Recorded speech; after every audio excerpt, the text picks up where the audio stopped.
Exactly what are conversations? To put it simply, conversations are students getting together and talking about a subject.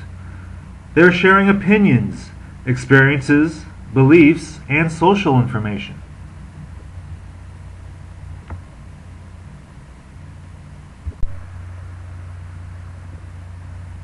The big benefit is that conversations promote a higher level of thinking. This is brought about by expanding the knowledge range of students, pushing them to think critically and causing them to challenge themselves and others.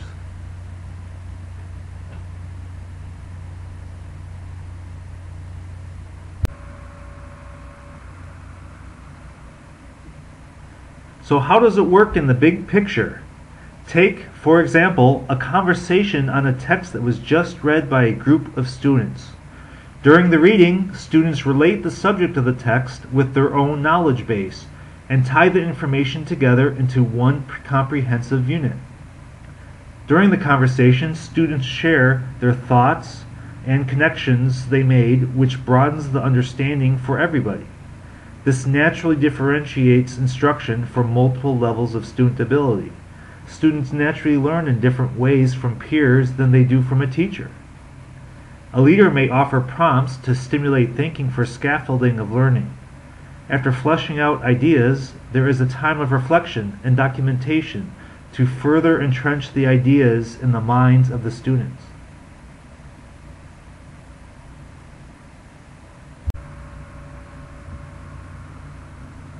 There are three main types of conversations. The first is small group conversations of only a few students. The second is grand conversations of small to large groups. The third is instructional conversations that are geared towards building deeper knowledge. Let's take a look at each one a little bit more closely.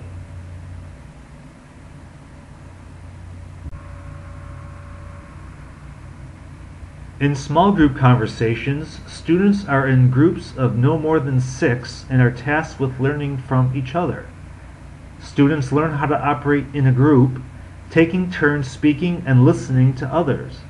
They learn to deal with conflict, accept some ideas, and refute others. When finished, and there is agreement, they learn to close out the conversation.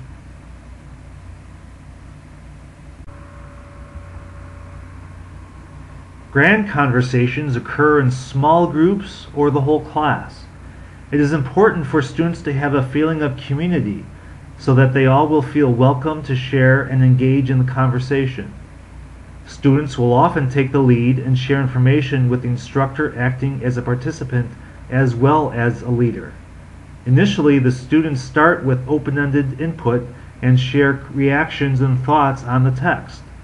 Later, the teacher asks questions directing focus to specific aspects of the text, potentially to ideas that were omitted in the first part of the conversation. Afterwards, there is a reflection exercise like journaling or completing a reading log, which gives the students the opportunity to put these shared ideas into their own words and document what they have just learned using a second learning style.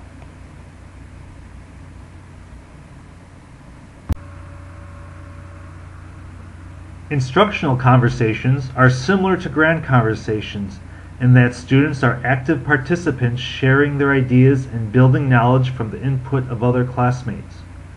However, the conversation is much more teacher-directed and geared toward building deeper student knowledge of a subject. Students can be asked to support their ideas from the text or with supplemental information. Inferred and critical level questions can be asked for the students to consider and talk about. Often there may be no answer or more than one answer. Again, a writing exercise concludes the experiment to hammer home learned concepts.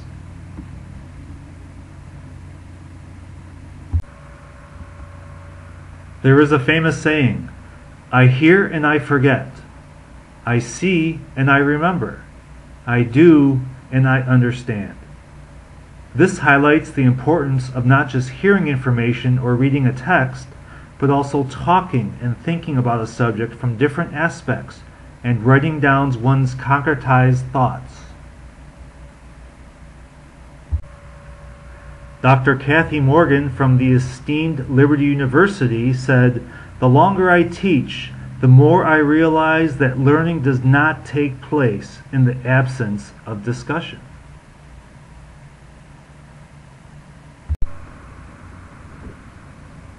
Do conversations aid learning? Are they a value-added exercise to a busy classroom? The answer is an unqualified yes. One study with English language learners found that it created much greater language proficiency and developed complex thinking on a subject. Another study found dramatic improvements in language development and reading comprehension.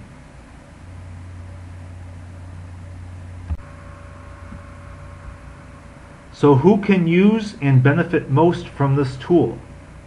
Any student 10 years of age and older that is willing and able to articulate simple meaning and personal stories.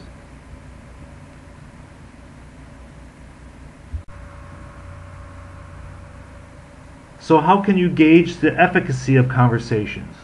Simply provide an assessment after reading a text but before the conversation, then another assessment after the conversation, and compare the two sets of data.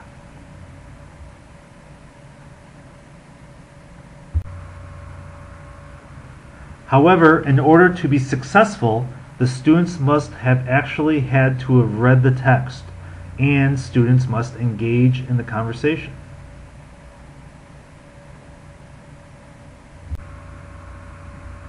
What does the teacher need to do? Most importantly, the teacher must create an atmosphere where students are comfortable to share and are expected to participate in the conversation. This includes coaching the students on how conversations work and acceptable responses to other students' contributions. Teacher must also guide and prod the conversation when necessary.